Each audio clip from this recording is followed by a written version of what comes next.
Glaciers are very important locally for the biodiversity and outdoor activities, but they are also important very far away because they feed glacier-fed rivers all the way to the sea or the ocean, and they serve as habitat for thousands of species, including humans.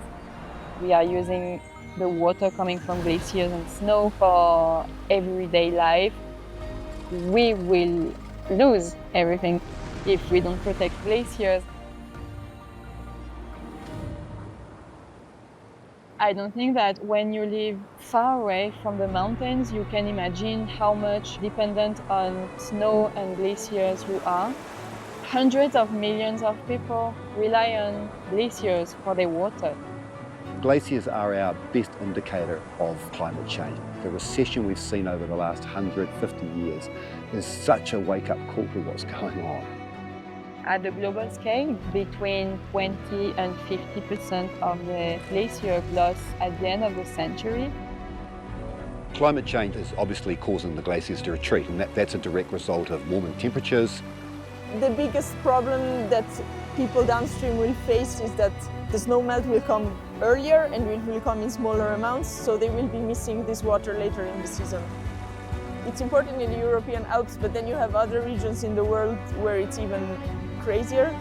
In the Himalayas, for instance, and in the western US. More and more alpine rivers are warming, and that can have an impact on the species living on the river. Without the insects, you don't have the fish, and the warmer the water gets, the less likely those insects are to survive. Over time, that's going to lead to a population demise and collapse. To face climate change, we will need citizens, we will need public services, states and politics, and we also need business world. It's the choices that each company makes, the type of materials that they're sourcing that impacts the environment. We cannot forget that we cannot do business in a world that is in shambles. We can consume less. But the problem needs to be tackled at a larger scale. And so we need to encourage politicians that are brave to take drastic measures.